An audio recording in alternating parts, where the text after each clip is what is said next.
China MBBS की documentation में bank statement को लेके बच्चे बहुत ज़्यादा कंफ्यूज हैं। उनको इस चीज़ की समझ नहीं आ रही, बार बार क्वेश्चन कर रहे हैं कि सर हमें ये बता दें कि बैंक स्टेटमेंट जो है वो कितनी अमाउंट होनी चाहिए, अगर हमारा बैंक अकाउंट नहीं है तो हम क्या करें, और क्लोजिंग बैलेंस कितना होना चाहिए, अकाउंट कितना पुराना होना चाहिए, और जो अमाउंट है वो सिर्फ क्लोजिंग बैलेंस में उतनी शो करनी होती है या through out the year balance को मेंटेन करना होता है। इस चीज़ के हवाले से बच्चे बहुत ज़्यादा कंफ्यूज हैं। तो इंशाल्लाह आज के इस सेशन में मैं आप लोगों को बैंक स्टेटमेंट के हवाले से कंप्लीट गाइडलाइन दे दूंगा, ताकि आप लोगों को इस हवाले से मज़ीद कोई भी क्यूरी ना रहे, कोई परेशानी ना आए। देखिए, बैंक स्टेटमेंट आपको लाजमी चाहिए होती है। दो टाइम पे आपने बैंक स्टेटमेंट शो करनी होती है ड्यूरिंग योर एडमिशन प्रोसेस। पहला वो जब आपका एडमिशन लेटर इशू होता है, यूनिवर्सिटी आपका प्री एडमिशन लेटर और एक्सेप्टेंस लेटर आप कह लें, उसको इशू करती है। तो उसके बाद आपको विद इन 15 डेज अपने जो वीज़ा के कंप्लीट डॉक्यूमेंट्स हैं वो आपको सबमिट करने होते हैं, क्योंकि यूनिवर्सिटी ने वो प्रोविंशियल गवर्नमेंट को भेजने होते हैं ताकि वो उसको अप्रूव करें और उसके बाद आपका वीज़ा इशू करें। ठीक है, तो ये तो बात होगी इस हवाले से। ठीक है, अब क्या होता है कि आप लोगों ने बैंक स्टेटमेंट जो पहले सबमिट करनी है JW202 के साथ, वो आपने सबमिट करनी होती है यूनिवर्सिटी को। ठीक है, मोस्टली यूनिवर्सिटीज़ जितनी भी हैं, ठीक है, उनका जो फीस स्ट्रक्चर जो है ऑलमोस्ट सेम है। मोस्टली जो यूनिवर्सिटी डिमांड करती है आफ्टर प्री एडमिशन लेटर जो आपने डॉक्यूमेंट्स सबमिट करने हैं, उसमें जो यूनिवर्सिटी की डिमांड होती है वो है $5000 की। ठीक है, मींस कि आप कह लेंगे अराउंड 15 से 16 लाख रुपए की आपने बैंक स्टेटमेंट, और बैंक स्टेटमेंट वो आप सिर्फ 1 पेज स्टेटमेंट भी सबमिट कर सकते हैं। आपको पूरा 6 मंथ या 2 मंथ या 3 मंथ का रिकॉर्ड बिल्कुल ज़रूरी नहीं है। आप 1 मंथ की भी स्टेटमेंट निकलवा सकते हैं। उसमें क्लोजिंग बैलेंस आपका जो है, एटलीस्ट जो क्लोजिंग बैलेंस है वो 15 to 16 लैक्स होना चाहिए, जो कि अराउंड $5000 बनता है। ये तो हो गया फॉर वीज़ा अप्लाई। ठीक है, अब उसके बाद क्या होता है कि जब वीज़ा के डॉक्यूमेंट्स आप सेंड कर देते हैं, तकरीबन 15 to 20 वर्किंग डेज़ के अंदर अंदर जो है यूनिवर्सिटी उसको प्रोसेस करती है। आजकल जो प्रोसेस है वो ज़रा फास्ट है, क्योंकि एडमिशन का प्रोसेस चल रहा है। तो जितनी भी यूनिवर्सिटीज़ हैं उनके एडमिशन सेल ओपन होते हैं। हर एक डिपार्टमेंट आप कह लो कि इस टाइम वर्किंग पीक पे जा रही होती है, क्योंकि सितंबर इनटेक है और इस टाइम हर यूनिवर्सिटी की इनरोलमेंट हो रही होती है। ठीक है, तो आपको विद इन 15 to 20 डेज आपको JW202 मिल जाता है। ठीक है, तो क्या होता है कि उसके बाद आपने वो सारी चीज़ें लेके, अपना प्री एडमिशन लेटर, JW202, सारे डॉक्यूमेंटेशन लेके आपने जेरीज ऑफिस जाना होता है। जेरीज ऑफिस का आपने फॉर्म फिल करना होता है। वो मैं आप लोगों को बता दूंगा कि उसका क्या क्राइटेरिया है। उसकी आपने अपॉइंटमेंट लेनी होती है। अपॉइंटमेंट लेके उस टाइम से 1 घंटा पहले आपने पहुंचना होता है। वहाँ आपके कंप्लीट डॉक्यूमेंटेशन जो होती है वो चेक करनी होती है। उन्होंने सारी चीज़ें, आपके डॉक्यूमेंट्स वगैरह चेक करते हैं और उसके बाद आपका पासपोर्ट रख लिया जाता है।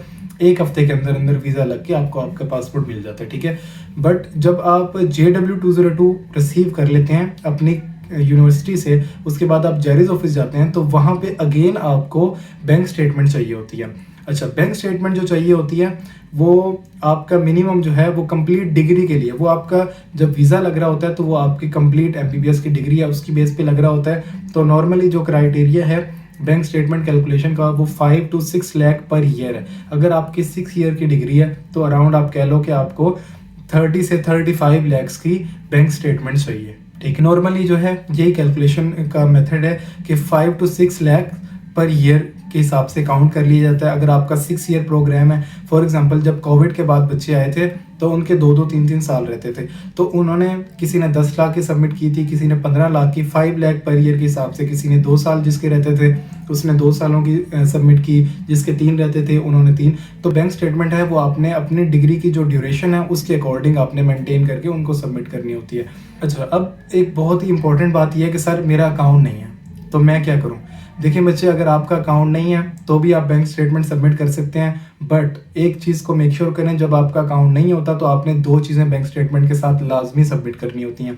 एक फाइनेंशियल एफिडेविट कि आप फादर या जिसका भी अकाउंट सबमिट करेंगे वो उसके नाम पे फाइनेंशियल एफिडेविट बनाएंगे, जो कि एक डॉक्यूमेंटेशन होती है कि मैं जो है इसका जितना भी फाइनेंशियली है मैं इसको अफोर्ड करूँगा और बच्चे को फाइनेंशियल क्राइसिस नहीं आएंगे।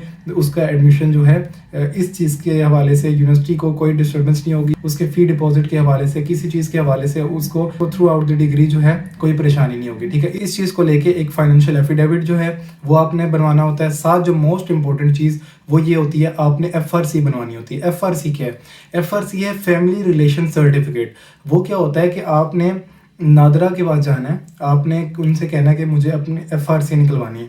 आप अपने बाबा को और आप दोनों जाएंगे, आप जाके उनका वो सीएनआईसी लेते हैं, आपका सीएनआईसी लेके आपको एफआरसी एक निकाल देते हैं। एफआरसी क्या होता है? Family relation certificate. उसके अंदर जितने भी आपके फैमिली मेम्बर्स हैं जो आपके ब्लड रिलेशन पे हैं, आपकी मामा, आपके बाबा, आपकी सिस्टर, आपके ब्रदर, जितने भी हैं उसके अंदर आ जाएंगे।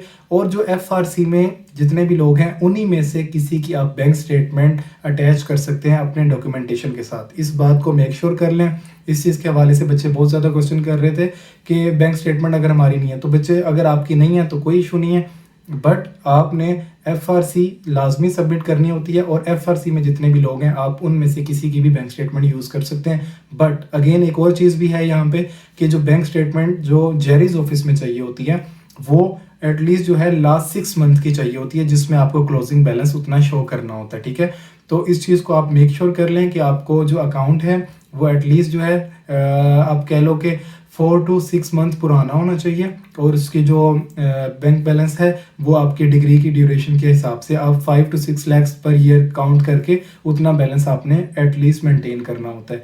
फिर आप जाके अपने जेरीज ऑफिस में जितने भी डॉक्यूमेंट्स देते हैं, तो ये होता है कि जेरीज ऑफिस की जो अपॉइंटमेंट है आपको 1 वीक पहले लेनी पड़ती है। तो अब फिर डॉक्यूमेंटेशन में ऐसा कोई मसला नहीं आना चाहिए कि वहाँ जाके आप लोगों को परेशानी हो। आप ये देखें कि अगर वहाँ आप चले गए, आपको एक चीज़ भी अगर आपकी वहाँ पे इनकम्प्लीट हुई तो वो एक्सेप्ट नहीं करते जब तक कि आप उसको कंप्लीट करके नहीं देंगे। ठीक है, तो आपने इस चीज़ का ख्याल रखना है। मुझे अच्छी तरह याद है जब मैं अपना वीज़ा लगवाने के टाइम पे मेरी अपॉइंटमेंट थी लाहौर जेरीज ऑफिस की ना, तो मैं बहावलपुर से मैंने ट्रैवल किया, मैं लाहौर गया। तो वहाँ पे एक कोई आप कह लो कि इंडस्ट्रियलिस्ट आए हुए थे और जो ऑफिस है बंद होने में 20 मिनट रहते थे। उन्होंने कहा कि ये डॉक्यूमेंट जो है मेरे ऑफिस पड़ा हुआ है, इतने टाइम में नहीं आ सकेगा। और आगे जो ईद हॉलीडेज़ आ रही थी, तो उन्होंने कहा सर जो कुछ मर्ज़ी हो जाए, आप ये डॉक्यूमेंट सबमिट करेंगे तो ही वीज़ा लगेगा, अदरवाइज़ नहीं होगा। उन्होंने अर्जेंट बेसिस पे उसको मंगवाया और उन्होंने कहा कि हम 15 मिनट आपके लिए फेवर ये है कि वेट कर सकते हैं, बट ये लाजमी है, आप अटैच करेंगे तो फिर वीज़ा मिलेगा।